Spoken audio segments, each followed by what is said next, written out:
Hello my dear students, welcome to my channel. তো আগের ভিডিওতে আমরা প্রয়োগ নাম্বার 25 পর্যন্ত করেছিলাম। তো এই ভিডিওতে আমরা প্রয়োগ নাম্বার 26 থেকে শুরু করব। তো প্রয়োগ নাম্বার 26-এ কী বলেছে দেখে নিই।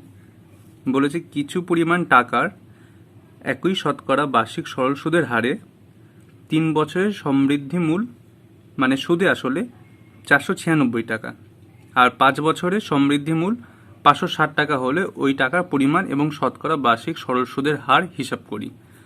তাহলে কি কি বললো আমাকে বলেছে 5 বছরে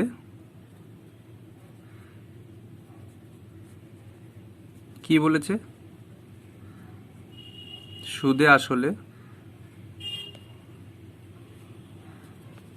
কত 560 টাকা এই বলেছে। আর বলেছে 3 বছরে সুদে আসলে 3 বছরে সুদে আসলে কত বলেছে 496 টাকা এই বলেছে। তাহলে আমাকে এখান থেকে কি জানতে চেয়েছে আমার সরল সুদের হার আর আসলটা কত। তাহলে আমার 5 বছর সুদে আসলে এতটা, যার মধ্যে সুদও আছে আসলও আছে, আর 3 বছরের সুদে আসলে 496, যার মধ্যে সুদও আছে আসলও আছে। তাহলে আমি যদি বিয়োগ করি দুটো থেকে, মানে আমি তাহলে পেয়ে যাব 2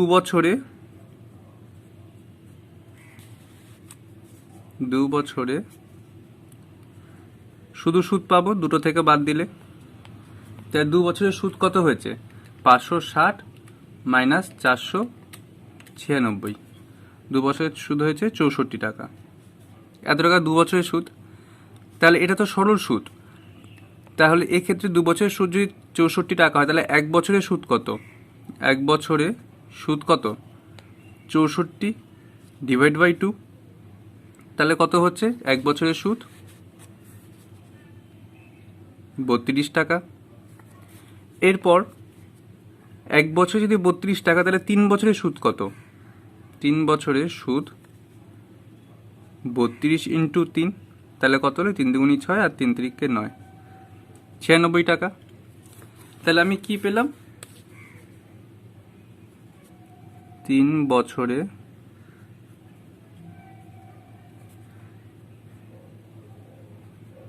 মোট সুদ কত পেলাম 96 টাকা। তাহলে 3 বছরে সুদে আসলে কত হয়েছিল 496 টাকা। আর আসল তো সবসময় সেমই থাকছে, তাহলে আসল কত? আসল পি ইজুকাল টু কত? তাহলে সুদে আসলে যতটা আর মোট সুদ যতটা, এটা থেকে এটা বিয়োগ করলে আমি তাহলে আসল পেয়ে যাব। তাহলে কি হচ্ছে 496 মাইনাস 96, তাহলে কত পাবো 400 পাবো, হয়ে গেল। তাহলে এটা আমি কত আসল পেলাম।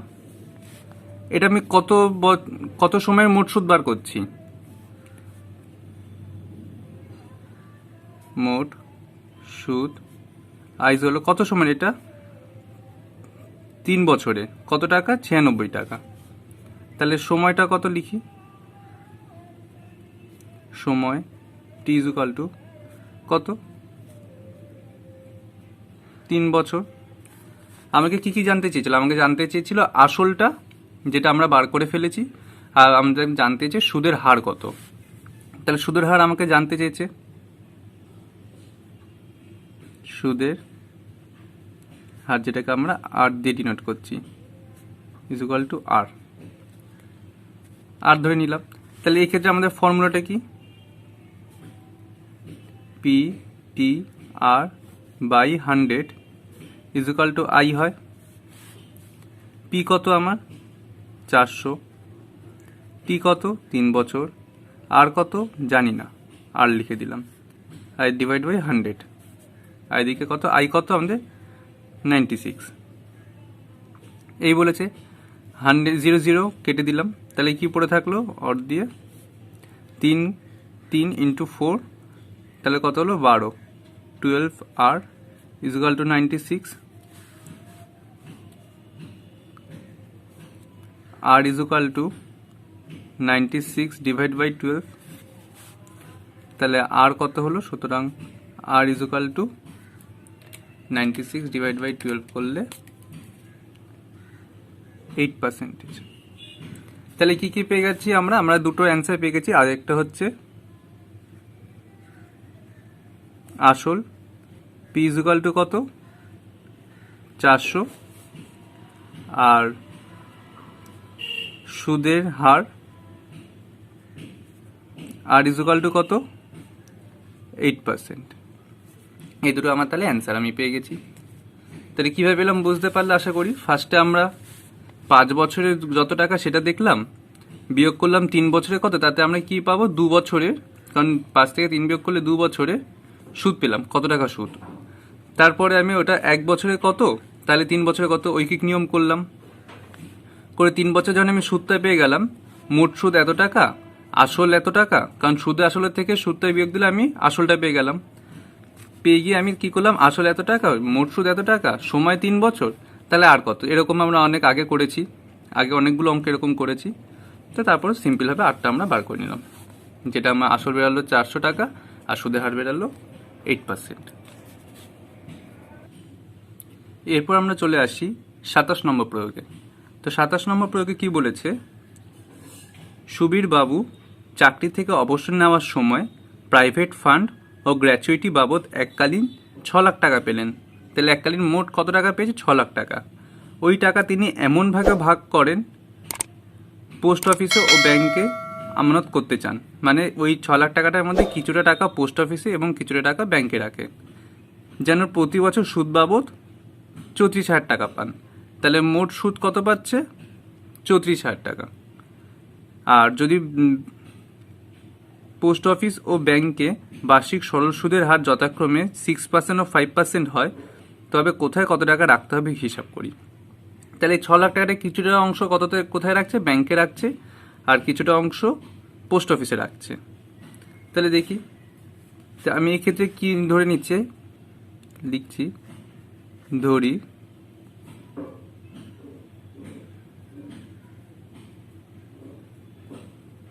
ব্যাংকে, আশা করি দেখা যাচ্ছে, তিনি X টাকা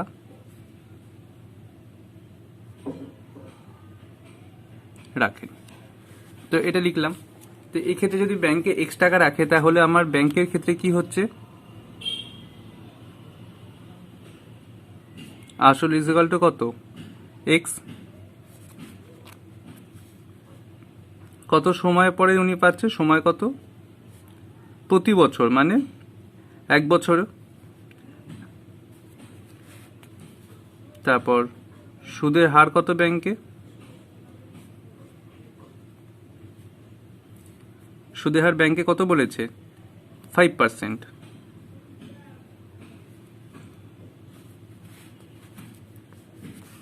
তাহলে মোট সুদ কত?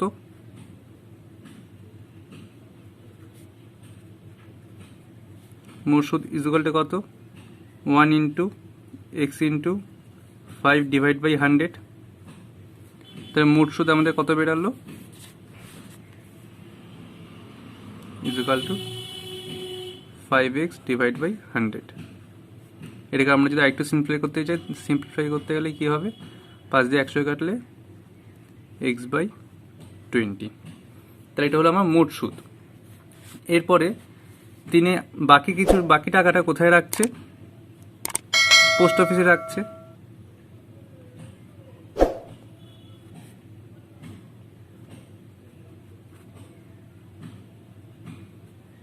পোস্ট অফিসে এখানে আসল কত হচ্ছে?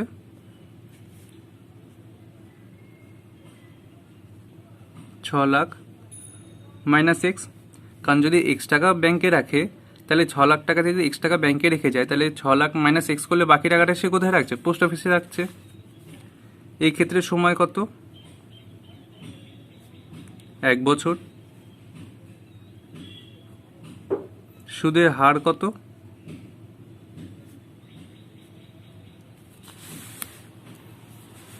6 6%।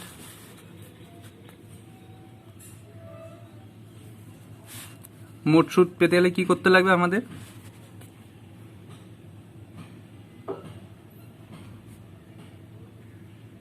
মোট সুদ ইজ ইকুয়াল টু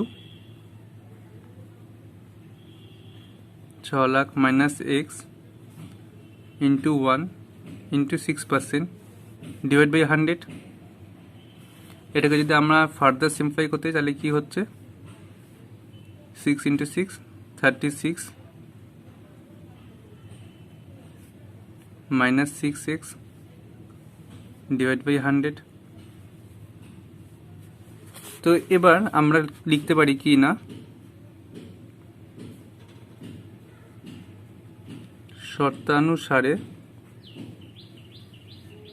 শর্তানুসারে কি বলেছিল আমাকে?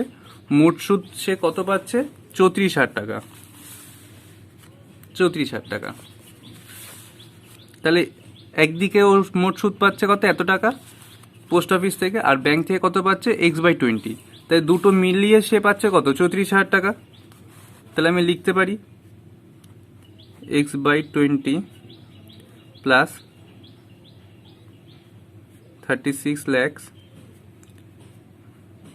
Minus 6x divide by 100 is equal to কত? 34,000 এই পাচ্ছে।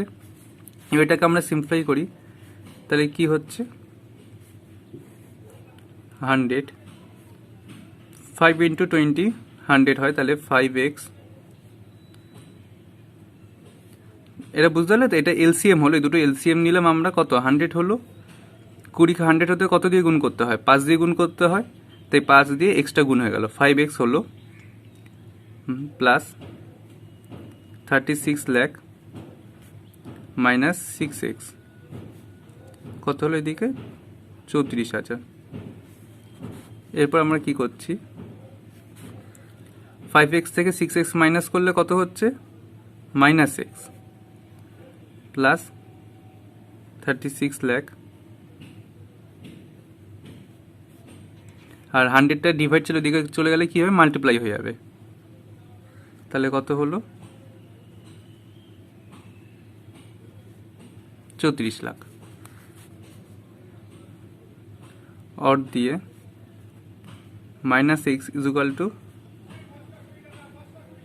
34 লাখ মাইনাস 36 লাখ। তাহলে কত হলো? Minus x is equal two minus 2 lakh.